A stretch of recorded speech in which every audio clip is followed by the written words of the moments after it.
नमस्कार दोस्तों, आप सभी का स्टडी फॉर यूपीएससी पीसीएस में स्वागत है। आज संडे है और संडे को न्यूज़पेपर डिस्कशन वीडियो तो नहीं आता है। तो संडे को हम जनरली क्या करते हैं ना कि मेंस रिगार्डिंग या फिर आपका गाइडेंस रिगार्डिंग जो वीडियोज़ होते हैं उसको अपलोड करते हैं, जिससे क्या होता है, और कभी कभी एमसीक्यू वगैरह भी अपलोड होगा। आज ही देखता हूँ मैं, शाम तक एक और एमसीक्यू होगा तो रात तक अपलोड कर दूँगा। तो इससे क्या होता है ना कि आपका एक फ़्लो जो है वो बना रहता है मेंस के रिगार्डिंग और पीटी के रिगार्डिंग। कोई भी वीडियो फालतू का नहीं होता है। आज हम लोग बात करेंगे मेंस गाइडेंस के तहत निबंध वीडियो की बात करेंगे। निबंध कहाँ से लिखा जाए, सोर्स वगैरह क्या हो, और सोर्स से भी ज़्यादा निबंध पेपर बहुत सारे स्टूडेंट इग्नोर कर रहे हैं। जिसमें हो क्या रहा है कि बहुत ही हल्के में ले रहे हैं निबंध को, और निबंध 300 मार्क्स का आपका होता है एग्जामिनेशन में। जितना GS2 मायने रखता है, GS1 मायने रखता है, उतना ही अधिक निबंध भी मायने रखता है। और इस बार का अगर आपने निबंध का पेपर देखा होगा तो आपको पता चला होगा कि लेवल वो नहीं है जो आप सोच रहे हैं कि भाई कुछ भी मत पढ़ो, बस चले जाओ, एक भी निबंध प्रैक्टिस मत करो और एग्ज़ाम देने चले जाओ, मन से बना के लिखाएंगे। ऐसा निबंध नहीं आता है। आज हम लोग जो बात करेंगे वो मैं बता देता हूँ कि निबंध कैसे लिखा जाता है। एक मॉडल निबंध भी मैं दिखा दूंगा, एक स्टूडेंट का ही लिखा हुआ है। निबंध कैसे लिखते हैं और कौन से न्यूज़पेपर को पढ़ें या बुक्स को पढ़ें, इन सब चीज़ों का कभी थोड़ा सा ही बात करेंगे, क्योंकि बुक्स वगैरह तो बहुत बार मैं बता चुका हूँ। निबंध नाम से प्लेलिस्ट भी है अपने चैनल पर, जिसमें बेसिक से आज मैं आपको फिर से सिखाऊंगा कि भूमिका कैसे लिखते हैं और मुख्य हिस्सा क्या होता है और आपका निष्कर्ष पर कैसे पहुंचते हैं। यही तीन मुख्य रूप से आंसर राइटिंग और निबंध का हिस्सा होता है। इन तीनों को मैं समझाने की आज भी कोशिश करूंगा, और पहले भी मैंने समझाया है। बीपीएससी निबंध नाम से प्लेलिस्ट में आपको पहले वीडियो से लेकर आज तक के सारे वीडियो फ्री ऑफ कॉस्ट में मिल जाएंगे। ओके, तो अगर आप चैनल पर नए हैं तो सब्सक्राइब ज़रूर कीजिएगा, क्योंकि कंटेंट आपको सबसे अच्छा मिलेगा। देखिए, सबसे पहले मैं क्या करता हूँ, आपको इस साल का पेपर दिखा देता हूँ, जिससे आपको ये अंदाज़ा हो जाएगा कि निबंध कैसा आया हुआ था। उसके बाद मैं आपको जनसत्ता वगैरह के, दैनिक जागरण कुछ आर्टिकल भी दिखा दूंगा, जिसको आप पढ़कर जब लिखना शुरू करेंगे तो आपको निबंध लिखना आ जाएगा। फिर मैं आपको मॉडल निबंध भी दिखा दूंगा, एक कि भूमिका कैसे लिखा जाता है वो मैं दिखा दूंगा। और आमूर्त और मूर्त दोनों निबंधों की हम लोग बात करेंगे। आमूर्त और मूर्त दोनों निबंध की बात करेंगे हम लोग। वीडियो को अंत तक देखिएगा, थोड़ा सा लंबा हो सकता है लेकिन बहुत ही ज़्यादा आपके लिए नेसेसरी वीडियो होगा ही। ओके, देखिए 68वीं बीपीएससी का पेपर है ये, और देखा होगा बहुत बार आप लोगों ने। मैं कोई बोर करने के लिए नहीं दिखा रहा हूँ या रिपीट नहीं कर रहा हूँ चीज़ों को, बहुत बार देखा होगा। मुझे बस ये बताना है कि निबंध के टॉपिक किस प्रकार के आते हैं। कुछ नए स्टूडेंट भी होते हैं हर बार, देखा ही होगा, जंगल अपने पेड़ स्वयं तैयार नहीं करता, या लोगों के जंगल में आकर बीज फेंकने का इंतजार नहीं करता। जंगल अपने पेड़ स्वयं तैयार करता है, ये लोगों का वेट नहीं करता कि आके कोई जंगल में बीज फेंके तब जाके पेड़ बनेगा। और साहित्य ज्ञान का केवल एक स्रोत नहीं है, साथ ही नैतिक और सामाजिक क्रिया का भी एक रूप है। अपने अनिवार्य कर्तव्य का पालन करें, क्योंकि कर्म निष्क्रियता से अवश्य ही उत्तम है। उत्कृष्ट कला अपने अनुभव को प्रकाशित करती है और सत्य को उद्घटित करती है। देखिए क्या है, ये आमूर्त विषय है। आमूर्त और मूर्त विषय क्या होता है, जैसे मैं आपसे बोलूँगा ना, कई सारे बच्चे नहीं समझ पा रहे होंगे जो पहली बार कर रहे होंगे, तो इसलिए मैं उनको समझा देता हूँ। आमूर्त विषय क्या होता है ना, आमूर्त विषय होता है कि जिसको पढ़कर आपके दिमाग में कोई इमेज क्रिएट नहीं होता है। एक हाँ, कुछ भावनाएं और आ सकती हैं आपके दिमाग में कि इसकी मूल भावना क्या हो सकती है, लेकिन कोई इमेज आपके दिमाग में नहीं क्रिएट होता है। आमूर्त विषय उसी को कहते हैं। मूर्त, मूर्ति वाला मूर्त, मूर्त का मतलब क्या होता है, इस टॉपिक को पढ़कर आपके दिमाग में कुछ स्ट्रक्चर फ्रेम हो सकता है ना। जैसे आपसे मैं इंटरनेट की बात करूं, जैसे आपके किसानों की समस्या की बात करूं, महिलाओं की बात करूं, तो ये क्या है, आपके दिमाग में एक इमेज क्रिएट होगा और उसको आप डिस्क्राइब करके अच्छे से लिख सकते हैं। जैसे इस बार भी एक सवाल था जो मूर्त विषय पर आधारित था। देखिए यहाँ पर लिखा हुआ है, क्या है ये टॉपिक, इंटरनेट ने हमारे संसार को विश्व गांव में बदल दिया है। Internet has turn our world into global village. Global village आपके दिमाग में आ रहा होगा कि इंटरनेट के कारण कौन कौन सी कनेक्टिविटी बढ़ गई है दुनिया के से, कि हमारा विलेज जो है वो ग्लोबल विलेज हो गया है, पूरे ग्लोबल से कनेक्ट हो गया है, पूरे ग्लोब से कनेक्ट हो गया है। इसका मतलब यही होता है। ये क्या है, ये एक तरह से मूर्त निबंध है। ओके, बाकी सारे अमूर्त निबंध थे। कोविड के बाद बदलाव मांगती शिक्षा, ये भी मूर्त निबंध में आ जाता है कि कोविड के बाद क्या बदलाव मांग रही है शिक्षा। देखिए, विचार जीवन का आधार है, ये क्या है, ये अमूर्त निबंध है। तो मूर्त और अमूर्त का फर्क तो आपको पता ही होगा, नहीं पता होगा तो अभी पता चल गया होगा। कुछ बच्चों को बेसिक्स नहीं पता रहते हैं, इसलिए जीरो से मुझे वीडियो बनाना पड़ता है। मुझे पता है बहुत सारे लोगों को ये सब चीज़ें पता है, तो आप स्किप करके आगे बढ़ सकते हैं। निबंध का टॉपिक देख के एक अंदाज़ा तो लग गया होगा कि किस प्रकार का निबंध पूछा जाता है। इतना आपको पता होना चाहिए। आप कई सारे बच्चे मुझसे पूछते क्या 69 में भी ऐसा ही निबंध आएगा?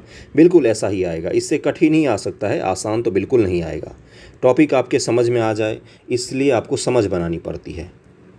आपको एसडीएम का पद का ऊपर या मेरा गांव या भारत के नारियों की समस्या इस पर लिखकर आपको नहीं दिया जा सकता एसडीएम का पद। एसडीएम या जो ऊंचे पद प्राप्त करेंगे आप सरकारी, तो उसको प्राप्त करने के लिए थोड़ी सी समझ ज़रूरी होती है, और समझ का टेस्ट तो निबंध में ही होता है। GS1 GS2 लिखना बहुत आसान होता है, पढ़ के गए, कुछ फैक्ट दो चार याद हैं तो आप लिख सकते हैं, लेकिन निबंध लेखन उतना आसान नहीं होता है।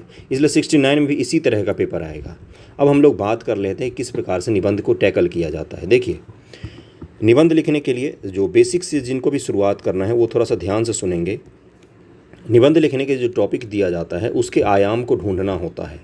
जो भी टॉपिक्स दिए जाते हैं उनके आयाम को, आयाम का मतलब क्या होता है, अंग्रेजी में बोलते हैं डायमेंशंस, कुछ अंग्रेजी के बच्चे होंगे, डायमेंशंस ढूंढना होता है किसी भी चीज़ को लेकर। बेसिक से शुरू कीजिएगा हमेशा जब भी निबंध लिखना शुरू करते। बेसिक का मतलब क्या होता है, कोई भी जो सबसे आसान टॉपिक आपको लगता हो। पहली बार जब आप लिखते हैं, कई सारे स्टूडेंट ने तो आज तक पहली बार नहीं लिखा होगा निबंध। ऐसी गलती अगर आप कर रहे हैं तो बहुत बड़ी गलती कर रहे हैं। 300 नंबर का होता है, जिसके जितने अच्छे निबंध में मार्क्स आएंगे उसका ही टॉपर में नाम आ सकता है।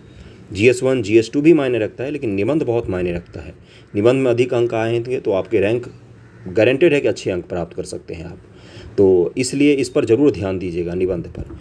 पहले दिन बेसिक से शुरू कीजिएगा, कोई भी एक टॉपिक ले सकते हैं। पहला निबंध जो लोग लिख रहे हैं मैं उनकी बात कर रहा हूँ, उसके बाद मैं एडवांस लेवल पर भी आऊँगा, भूमिका वगैरह लिखना सब सिखाऊँगा। पहला दिन कोई भी बेसिक निबंध आप ले सकते हैं, कोई भी बेसिक टॉपिक ले लीजिए, कुछ भी आप शुरू कर सकते हैं। अपने बारे में ही लिखने से शुरू कर सकते हैं।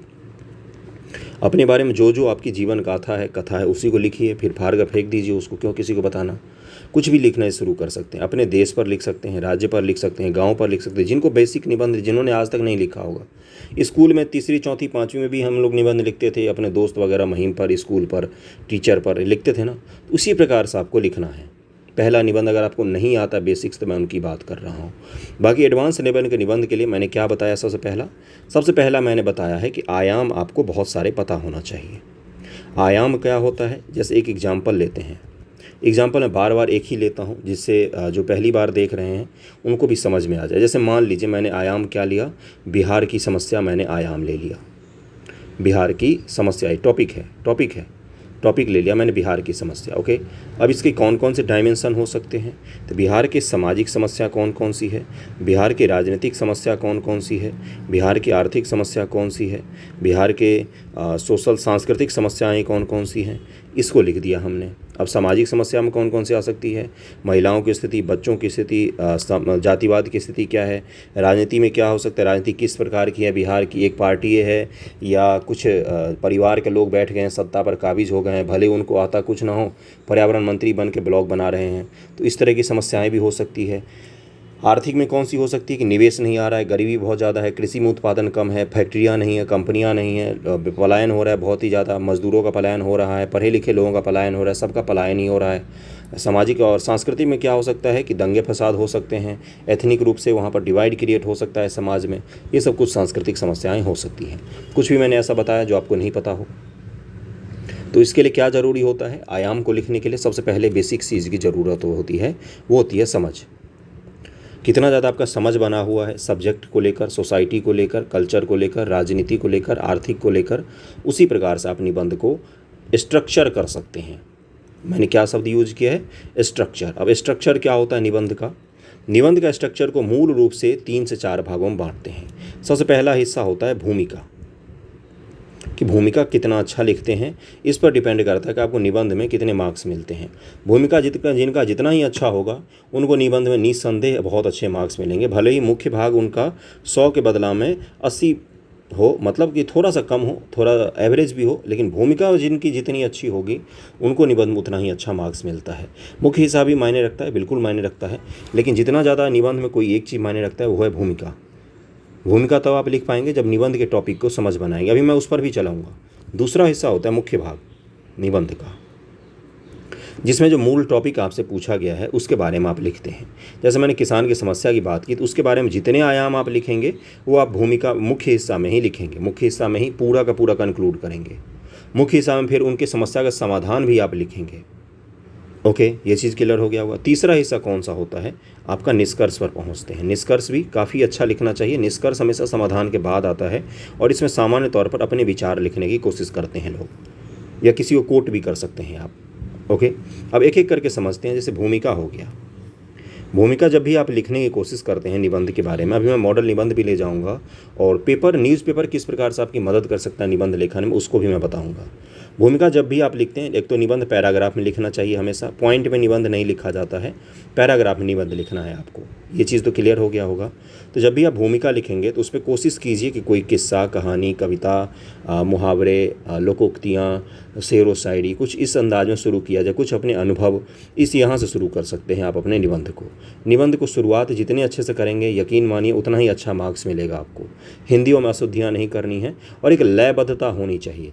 और बार बार सिलेबस में लिखा जाता है, मैं आपको यूपीएससी का सिलेबस एक दिन दिखाया था मैंने निबंध के लिए, और यूपीपीएससी का भी दिखाया था। यूपीपीएससी का तो निबंध का सिलेबस डिफाइन भी है थोड़ा सा, लेकिन यूपीएससी और बीपीएससी का निबंध का जो सिलेबस है ये अनडिफाइन है। अनडिफाइन का मतलब क्या होता है कि इसके दायरे में दुनिया की हर चीज़ आ सकती है, और डिफाइन जो होता है उसका दायरा सीमित होता है। जो चीज़ अनडिफाइन है उसके दायरे में पूरी दुनिया आ सकती है। यानी कि निबंध आपसे कहीं से भी कुछ भी पूछा जा सकता है। ये चीज़ तो क्लियर हो गया होगा ना। तो इसलिए मैं क्या कह रहा हूँ कि सबसे पहले आपको समझ बनाने की कोशिश करनी है। अब समझ कहाँ से बनेगा, तो उसके लिए चाहिए आपको कंटेंट चाहिए और समझ चाहिए। समझ का मतलब कंटेंट से नहीं है, दोनों अलग अलग चीज़ें होती हैं। कई सारे लोग कन्फ्यूज करते हैं। जो आपने रट लिया है वो तो आपका कंटेंट हो सकता है, लेकिन उससे कंक्लूजन आपने क्या निकाला है ये आपका क्या होता है, समझ होता है। विश्लेषण की क्षमता दरअसल मैं बात कर रहा हूँ, एनालिटिकल पावर की मैं बात कर रहा हूँ। जो आप प्रेस कॉन्फ्रेंस देखेंगे बीपीएससी चेयरमैन का, तो उसमें भी उन्होंने यही बोला था कि जो बीपीएससी है वो आपके समझ की जांच करेगी। एक ही चीज़ को, एक ही निबंध को 10 तरीक़ों से लिखा जा सकता है, और निबंध के इस आंसर जो मैं चेक करता हूँ कभी कभार, तो निबंध लेखन कोई भी गलत नहीं होता है। कोई भी बच्चा लिखता है निबंध, मैं उसको कभी ये नहीं बोलता हूँ कि आपने निबंध गलत लिख दिया। मैं उसको ये ज़रूर बोलता हूँ कि आप भटक गए हैं अपने मुद्दों से। जैसे अभी मैंने चर्चा जो कर रहा था उसी में आगे बढ़ा रहा हूँ कि मुद्दों से भटकना नहीं है आपको निबंध में कभी भी। जो आपका जैसे किसान की समस्या दी गई है तो उसमें आप खींचकर उसको कहीं और से नहीं जोड़ सकते हैं। जो किसान की समस्या पर ही आपको शुरू से अंत तक बात करनी है। सबसे बड़ी जो निबंध में दिक्कत आती है लोगों को, वो यही आती है कि जो उनको लिखने को बोला गया उसको छोड़ कर बाकी दुनिया की हर चीज़ लिख दी उन्होंने। ये ध्यान में रहेगा ना आपका। तो इसलिए मैं आपको कह रहा हूँ कि जब भी आप निबंध लेखन करेंगे तो मूल चीज़ों पर ध्यान रखेंगे कि टॉपिक क्या दिया हुआ है उसी के इर्द गिर्द लिखना है। मुख्य हिस्सा में उसी को लिखा जाता है। टॉपिक दिया है आम, तो आम ही लिखना है, उसमें कटहल लिखकर नहीं आना है। ये चीज़ क्लियर हो गया होगा। अभी मैं दिखाऊंगा आपको निबंध। तीसरा आता है आपका निष्कर्ष का पोर्शन। निष्कर्ष के पोर्शन से पहले आप कुछ समाधान दे सकते हैं किसी भी चीज़ का, अपने विचार लिख सकते हैं, जो टॉपिक दिया है उसको कंक्लूड कर सकते हैं। कंक्लूड यानी कि क्या होना चाहिए, आगे की राह क्या है, वगैरह वगैरह, ये सब आप लिख सकते हैं उसमें। निष्कर्ष थोड़ा छोटा भी लिखेंगे। वैसे देखिए निबंध जब आप फ्लो में लिखेंगे ना, तो ऐसे एज सच आप डिवाइड नहीं कर पाएंगे कि नहीं यहाँ तक भूमिका है, ये मुख्य हिस्सा है, ये निष्कर्ष है। जब एक फ्लो शुरू होता है निबंध का, तो उस फ्लो में फिर आप समाप्त जब करेंगे तो आपको खुद भी अंदाज़ा नहीं होगा कि कहाँ निष्कर्ष मैंने लिखा, क्या लिखा। और ऐसा ही होता है, जो प्रैक्टिकली आप देखेंगे तो ऐसा ही होता है। ओके, कई सारे लोग क्या करते हैं, निबंध लिखना जब शुरू करते हैं तो उसमें काटते बहुत हैं। मतलब लिखा फिर काट दिया फिर आगे बढ़ गए। उनको मैं एक सलाह दूंगा कि आप हमेशा रफ़ वर्क किया कीजिए। सबसे पहले रफ़ वर्क करने से क्या होता है कि आप पॉइंट बना लीजिए, जो दिमाग में सोचते हैं उसको पॉइंट बना लेंगे। निबंध के पेपर में आपको पर्याप्त समय रहता है, 3 ही निबंध लिखना होता है, 3 घंटे का आपके पास समय रहता है। 2400 वर्ड ज़्यादा से ज़्यादा लिखना होता है। जीएस पेपर में तो 4-4 हज़ार वर्ड तक पहुँच जाता है लिखते लिखते, लेकिन निबंध में आपको ये काम नहीं करना, उसे पर्याप्त समय रहता है। तो रफ़ वर्क कर लिया कीजिए। रफ़ वर्क सोच के अपना कुछ पॉइंट बना लिया कि मुझे इसके इर्द गिर्द लिखना है, उसके बाद लिखना शुरू कर सकते हैं। अब आता है कि धीरे धीरे निबंध लिखना कैसे शुरू करते हैं, सोर्स वगैरह क्या है, कौन कौन से ऐसे न्यूज़पेपर हैं जो आपको इससे मदद कर सकते हैं। बुक्स वगैरह तो मैं बता चुका हूँ। आज मैं जनरली न्यूज़पेपर का आपको दिखाऊंगा, उसके बाद एक मॉडल निबंध पर भी मैं ले जाऊँगा। न्यूज़पेपर को देखकर कंटेंट देखने की कोशिश कीजिएगा कि कैसे लिखते हैं, और शैली देखिएगा कि किस प्रकार से लिखा जाता है। भूमिका आपको देखना है गौर से कि किस प्रकार से भूमिका लिखा जाता है निबंध का। फिर मैं आपको एक निबंध पर भी ले जाऊँगा। ओके, देखिए जैसे जनसत्ता में आया था 2 दिन पहले ही। पेपर पढ़ने की आदत डालिएगा। पेपर पढ़कर करना क्या है मैं आपको बता देता हूँ। जैसे मान लीजिए इस निबंध को पढ़ा आपने, स्त्री समानता के पायदान, बहुत ही आसान निबंध है, बहुत ही आसान है। स्त्री समानता का पायदान, सबसे पहले इसका मूल भावना निकालिए कि इसका मूल भावना क्या होगा, क्या ये कहना चाह रहा है, उसके इर्द गिर्द फिर आपको लिखना है। ये चीज़ क्लियर हो गया होगा। जैसे अभी जो मैंने बीपीएससी का एक पेपर दिखाया था आपको, उसमें मैंने बताया कि उसमें पूछ रहा है कि वृक्ष जो है, जंगल अपने वृक्ष खुद तैयार करता है, वो लोगों के बीज छिड़क कर जाने का वेट नहीं करता है, इंतज़ार नहीं करता है। इसका मूल भावना ये था कि जो क्षमतावान व्यक्ति होते हैं, जो क्षमतावान समाज होता है, वो अपना अच्छा बुरा खुद ही देखते हैं, अपनी क्षमताओं का निर्माण खुद ही करते हैं। वो किसी के आने का या किसी बाहरी चीज़ का वेट नहीं करते हैं। उसकी मूल भावना तो यही था।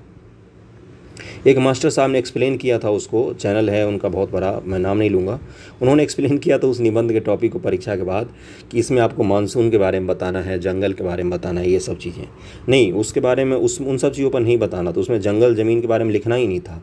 उसका मूल भावना यही था कि जो क्षमताशील व्यक्ति होते हैं, समाज होते हैं, वो किसी भी चीज़ का इंतज़ार नहीं करते हैं कि कोई मुझे बाहरी फोर्स आके बताएगा, कोई मोटिवेशन दे के जाएगा, कोई टीचर कुछ बोलेगा, कोई टीचर पढ़ा देगा तब मैं जाके पढ़ूंगी, लिखूंगी, ऐसा कुछ। उसको जो करना होता है खुद के बदौलत करते हैं। तो यही था उसका मूल भावना। स्त्री समानता का पायदान का मूल भावना आप क्या सोच रहे हैं? हो सकता है अब मैं जो सोच रहा हूँ उससे आप अलग सोच रहे हो सकता है तीसरा व्यक्ति कुछ और अलग सोच रहा हो। इसीलिए निबंध का आंसर कभी भी एक तय फरमा पर नहीं बांधा जा सकता है। निबंध का आंसर इसीलिए अलग अलग होता है। ओके, अब इसको पढ़ते हैं, मैं आपको सिखाता हूँ कि भूमिका कैसे लिखा जाता है। ओके, देखिए क्या लिखा हुआ है यहाँ पर कि आज जब स्त्री और पुरुष समानता की नई इबारत लिखने की बात हो रही है, महिलाओं यहाँ तक कि नन्ही बच्चियों से भी बलात्कार की खबरें क्षोभ से भर देती हैं।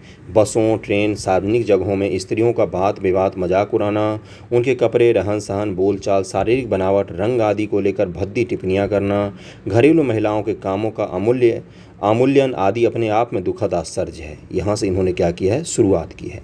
दरअसल पूरी दुनिया में वास्तविक अर्थ में स्त्री पुरुष समानता भी दूर की कौरी है। महिला समानता को लेकर संयुक्त राष्ट्र की 2017 से 2022 के दौरान विश्व भर से एकत्रित आंकड़ों के आधार पर कहा गया है कि 10 में से 9 महिलाओं के प्रति भेदभाव की भावना रखते हैं। 10 में से 9 लोग 90% लोग ऐसे हैं जो भेदभाव की भावना को रखते हैं अपने अंदर। ये किसने बोला है? संयुक्त राष्ट्र ने बोला है, यूएन ने बोला है ये चीज़। और ये कब का पेपर में था? कल ही या परसों के पेपर में था। ये जनसत्ता का ये आर्टिकल लेके आया, क्योंकि देखिए अगर हम लोग निबंध लेखन के लिए मैं अगर आपको सजेस्ट करूं तो फ्री में ही आपको पीडीएफ वगैरह मिल जाता है। dailynewspaper.in करके dailynewspaper.com करके एक वेबसाइट है जिसका मैं लिंक शेयर कर दूंगा। वहाँ पर आपको सारे न्यूज़पेपर फ्री मिलते हैं। तो जनसत्ता का जो आर्टिकल होता है ना, वो निबंध के लिए दूसरा आर्टिकल, उसका पहला नहीं, पहला तो किसी विषय पर रहता है, दूसरा आर्टिकल जो उसका होता है वो निबंध लेखन में आपको काफ़ी मदद कर सकता है। बहुत ही बेस्ट कंटेंट होता है उसका, और उसमें किस्से कहानियों के फॉर्मेट में बताए हुए होते हैं। देखिए यहाँ पर क्या लिखा है कि 25% पुरुष पत्नियों को पीटने में कोई बुराई नहीं समझते। 50% लोग मानते पुरुष बेहतर राजनेता होते हैं। महिलाओं की समानता के मामले में अपने को अग्रणी कहने वाले जर्मनी में एक सर्वे में सामने आया है कि 100 में से करीब 33 पुरुष महिलाओं पर कभी न कभी हाथ छोड़ देने के मामले सामान्य है। मतलब ये क्या बता रही हैं, स्त्री की समानता का पायदान जो है वो अभी भी बहुत ही निम्न है हमारे समाज में। सोच को लेकर ये मुख्य रूप से कटाक्ष कर रही हैं। भारतीय समाज और व्यवस्था में अब भी स्त्री समानता और अधिकार की बातें वास्तविक संदर्भों से बहुत दूर है। सभी को संविधान सम्मत कानूनी अधिकार के बावजूद एक तय सीमा के बाद स्त्रियों के लिए ये बातें किताबी हो जाती हैं। अब आपको क्या करना है, इसके आगे का मैं नहीं पढ़ाऊँगा, अभी पूरा नहीं पढ़ा सकता हूँ मैं। स्त्री समानता के पायदान पर आपको लिखने की कोशिश करना है। जैसे मैं यहाँ पर आपको दैनिक दिनचर्या में हम लोग बोलते बोलते कई बार गलत टिप्पणियाँ करते हैं, उसके बारे में मैं बताता हूँ। जैसे देखिए, महिलाओं को इंगित कर कहे जाने वाले परंपरागत वाक्य जैसे स्त्री हो, स्त्री बनकर रहो, चूड़ी पहनकर बैठो, स्त्रियां घर की इज्जत होती हैं आदि आज भी सरेआम कहे जाने वाली बात होती है। जैसे किसी को अगर बोलना हो, डरपोक हो, तो क्या बोलते, चूड़ियाँ पहन रखी। क्या बॉलीवुड मूवियों में यूज़ किया जाता है। चूड़ियाँ पहनने वाले लोग कमज़ोर तो नहीं होते। ये क्या है, ये इन्होंने कटाक्ष किया किस चीज़ पर? इन्होंने आंकड़ों को लेकर बात की है भूमिका में, लेकिन दरअसल इन्होंने कटाक्ष किया किस पर? सोच पर और हमारे परंपरा पर, कि कई सारे लिए चीज़ें ऐसी हैं जिनको हमने परंपरा मान लिया है, लेकिन वो दरअसल में क्या है, वो भेदभाव का प्रतीक हैं। इसको लेकर इन्होंने कटाक्ष किया है। अब आप इस पर लिखिए इस पर लिखने की कोशिश कीजिए। भूमिका मैंने दिखाया है आपको। अब मैं दूसरे निबंध दिखाता हूँ क्योंकि वो ज़्यादा ज़रूरी है आपके लिए। अलग अलग निबंध दिखाऊंगा तभी आपको पता चलेगा। जैसे देखिए, ये किससे जुड़ा हुआ है? लाइफ से जुड़ा हुआ है। अभी एक निबंध आया था बीपीएससी में कि क्या था कि विचार ही जीवन का आधार है। विचार ही जीवन का आधार है। इसी तरह का अगर हम कैटेगराइज करें तो ज़िंदगी का खोया बसंत भी इसी तरह का निबंध हो सकता है क्या? कुछ कुछ तो मैच कर ही सकता है। मतलब अमूर्त विषय है मूल रूप से, मुझे ये बताना है। ओके, अब देखिए इनमें क्या है, आपको क्या समझ में आ रहा है इसको पढ़कर? ज़िंदगी का खोया बसंत, इसको समझकर क्या आ रहा है आपके समझ में कि क्या लिखना होगा इसमें? हो सकता है मैं जो सोच रहा हूँ उससे आप अलग सोच रहे हों, लेकिन सोचना ज़रूरी होता है कि क्या आपके समझ में क्या आ रहा है। पहली बार जब आपको ये टॉपिक पढ़ा आपने तो कौन कौन से पॉइंट्स ऐसे हैं जो आपके दिमाग में उतर रहे हैं। देखिए, निबंध की तैयारी ऐसे ही होती है, कोई बुक पढ़कर तैयारी नहीं होती है। निबंध की तैयारी ऐसे ही होती है, कोई क्लासरूम में आपको हो सकता है कुछ अच्छे टीचर सिखा भी दें, बाकी सामान्य तौर पर जो बीपीएससी मैंने यूट्यूब पर देखे हैं उनमें से बहुत कम लोग सिखा सकते हैं आपको निबंध लिखना, नहीं है कोई भी इतने खास। तो निबंध की तैयारी ऐसी ही होती है कि जितनी ज़्यादा आपकी देखने, समझने और सुनने की क्षमता अच्छी होगी, लिखने की क्षमता जितनी अच्छी होगी, निबंध आप उतना ही अच्छा लिख सकते हैं। जैसे मैंने आपको जब ये टॉपिक बोला तो आपके मन में कौन से पॉइंट आए हैं उसको नोट डाउन कर सकते हैं आप कि हाँ भाई ये हो सकता है। इसकी मूल भावना को पकड़ सकते हैं आप, उसके इर्द गिर्द फिर आप लिख सकते हैं।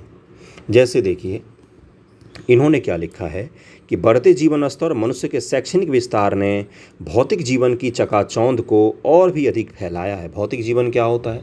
अच्छे कपड़े, अच्छी गाड़ियाँ, अच्छे घर, ये सब भौतिकवादी जीवन होते हैं। सांस्कृतिक जीवन की विरासत बदली है और नए जीवन मूल्यों ने जन सामान्य को आकृष्ट किया है। उठा के कॉपी पेस्ट कर देगा ज़िंदगी का खोया बसंत आपके निबंध के पेपर में, तब आप वहाँ पर बसंत खोजेंगे एग्जामिनेशन हॉल में। इसीलिए मैं कह रहा हूँ कि समझ को बनानी पड़ती है अमूर्त विषयों और मूर्त विषयों को लेकर। मूर्त विषय तो आपको एग्जामिनेशन में पेपर से गायब ही था, सारे के सारे तो अमूर्त ही पूछे गए थे गुरु, सारे अमूर्त ही पूछे गए थे। मूर्त तो था ही नहीं, एक था वो भी लंगड़ा सा मूर्त था, है ना। देखिए आगे क्या लिखा हुआ है। सांस्कृतिक जीवन की विरासतें बदलती हैं और नए जीवन मूल्यों ने जन सामान्य को आकृष्ट किया है। मानव संवेदना को जीवन संघर्ष ने इस कदर झंझोर दिया है कि वह पूरी तरह से रूखा हो चुका है। इंसान की संवेदनाएं अगर मर जाएंगी तो इंसान और निर्जीव वस्तु में क्या फ़र्क रहेगा? एक रोबोट और आप में क्या फ़र्क रहेगा? रोबोट भी समझ सकता है, आप भी समझ सकते हैं। जो एआई वाला रोबोट होता है वो भी काम कर सकता है, आप भी काम कर सकते हैं। सब कुछ अगर आपके अंदर वैसा ही हो जाएगा, संवेदनाएं मर जाएंगी, तो क्या फ़र्क पड़ेगा मशीन और इंसानों में? यही चीज़ इन्होंने बात की है यहाँ पर। देखिए अगला क्या लिखा है इन्होंने कि इस संकीर्णता से जीवन का लालित्य, कितना सुंदर शब्द है ये, बदलाव के उस कोने तक आ गया है जहां वह बलात् खुशियां बटोर कर अपने खुशहाल होने की गलतफहमियों में उलझ गया है। बलात् खुशियां का मतलब क्या होता है? ज़बरदस्ती। बलात् का मतलब ही क्या होता है? ज़बरदस्ती। बलात्, श्रम, बलात्कार, ये सब ज़बरदस्ती किया हुआ काम होता है। तो बलात् खुशियाँ मतलब ज़बरदस्ती की खुशियाँ बटोर कर अपने खुशहाल होने की गलतफहमी में उलझा हुआ है। मीम के वीडियो देखकर हंसते हैं, समझते हैं उनकी जीवन बहुत ही खुशी है। इस तरह की बातें ये कर रहे हैं। समझ में आ रहा है मैं जो समझाने की कोशिश कर रहा हूँ? वही समझिएगा जो मैं समझाने की कोशिश कर रहा हूँ। डीप होता है थोड़ा सा अमूर्त निबंध लिखना। ओके, शब्द बहुत अच्छे हैं इनके, लाइन बहुत है, इसीलिए इस निबंध को मैंने चुना है। बहुत देर इसको पढ़ने के बाद इसको सेलेक्ट करना पड़ता है। बहुत सारे निबंध मैंने देखे हैं। देखिए क्या लिखा है इन्होंने, फिर से उस लाइन को पढ़ते हैं। मानव संवेदना को जीवन संघर्ष ने इस कदर झंझोर दिया है कि वो पूरी तरह रूखा हो चुका है। इसी संकीर्णता से जीवन का लालित्य बदलाव के उस कोने तक आ गया है जहाँ वह बलात् खुशियाँ बटोर कर अपने खुशहाल होने की गलतफहमी में उलझ गया है। हमारी संस्कृति भी इसी उदासीनता से प्रभावित हुई है तथा एक ऐसा भाव संस्कृति जीवन में आता जा रहा है जो शून्यता की ओर ले जा रहा है। घर में सबसे बात नहीं करते, फेसबुक फॉलोअर हैं 1000, घर में सबसे बात नहीं करते, इंस्टाग्राम पर दिन भर बैठे रहते हैं। इसी को क्या कहा जाता है? इसी को कहा गया है कि जीवन से बसंत का अंत हो रहा है। समझ में आ रही है चीज़ें? मनुष्य के रूप में सामाजिक सरोकार खास प्रतिबद्धताओं का स्मरण तो दिलाते हैं, पर समाज रचना के काम में वह अपनी भूमिका को हेर फेर के साथ स्वीकार करता है। वह किसी मौलिक विचार पर अपनी ऐसी कोई सहमति नहीं देना चाहता जिससे उसका व्यक्तिगत जीवन किसी भी तरह से प्रभावित होता है। तब कलाकार जीवन तथा जीवन की कला परंपरा विरोधी स्वरूप के साथ कदम ताल करती दिखाई देती है। कितना सुंदर लिखा है इन्होंने। सांस्कृतिक जीवन मूल्यों में परिवर्तन की आंधी ने जहां मानवता और बंधुत्व के भाव को चरमराया है, वहीं उनकी संवेदना के साथ खिलवाड़ किया है। फिजिकल जो भौतिकवादी जीवन है, उसने क्या किया है, सांस्कृतिक जीवन को समाप्त कर दिया है।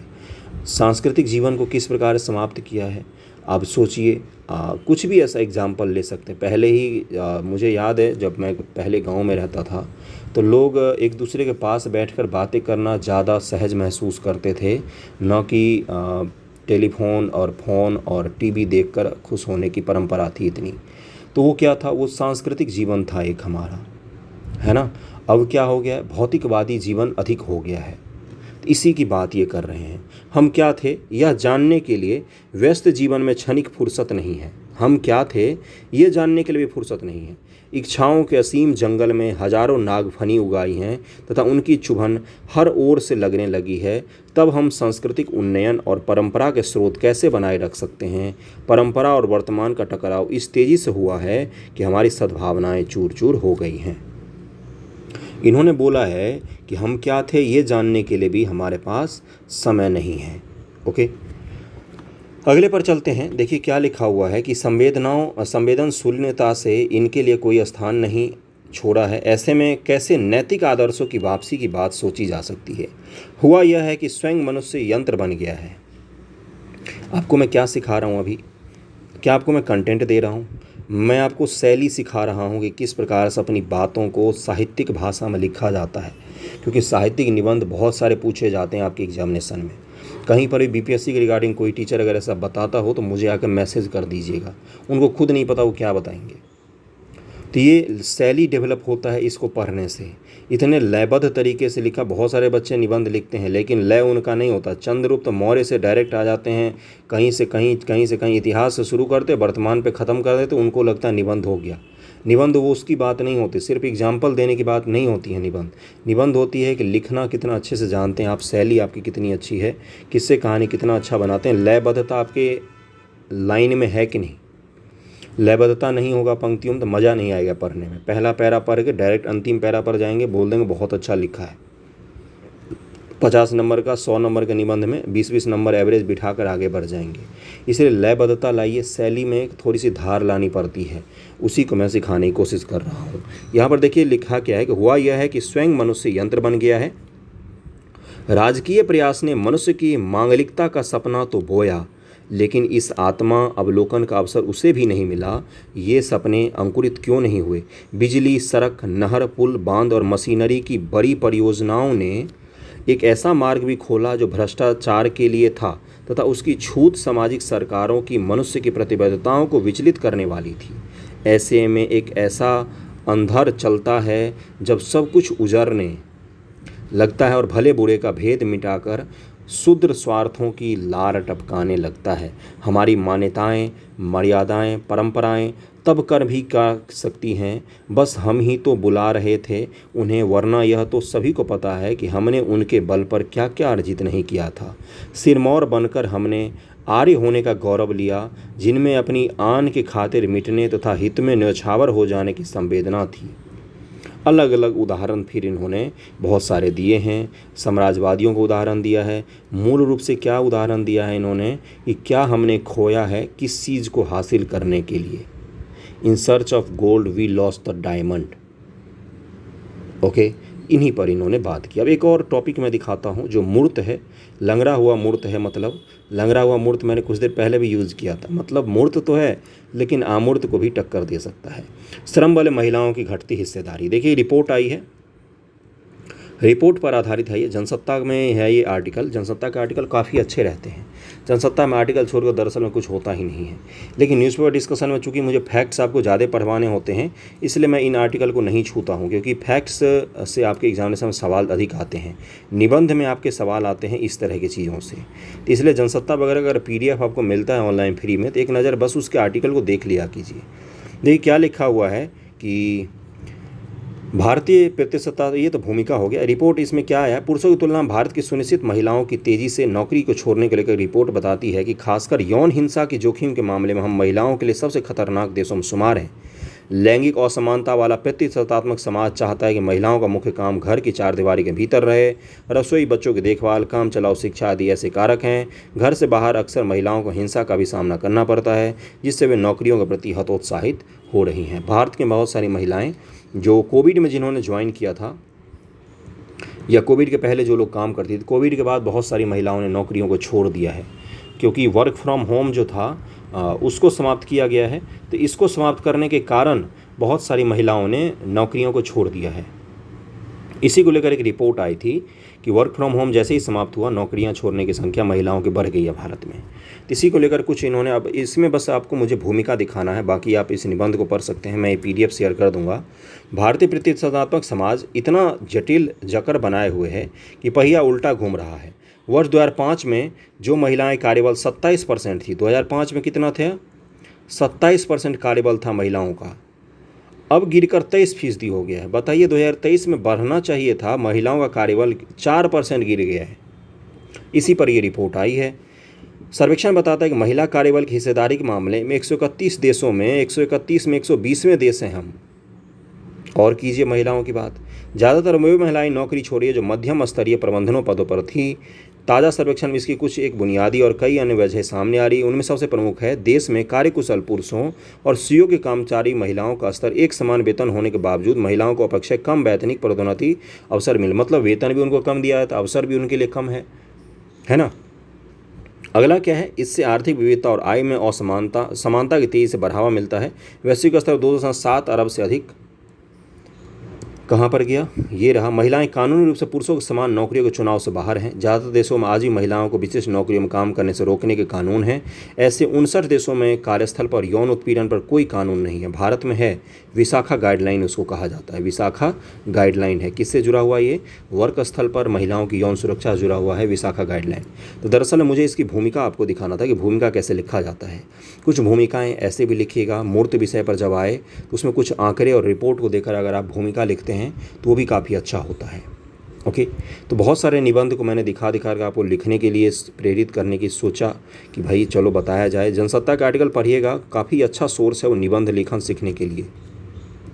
जिनको निबंध लिखना नहीं आता वो उसको पढ़कर सीख सकते हैं। दैनिक जागरण में भी रहता है, उसको क्या करना है, उसको एक बार पढ़ना है, फिर उसको अपने मन से अपने शब्दों में लिखने की कोशिश करना है। ओके, 32 मिनट का वीडियो हो गया, काफ़ी सारा कुछ मैंने बेसिक से समझाने की कोशिश की है इसमें।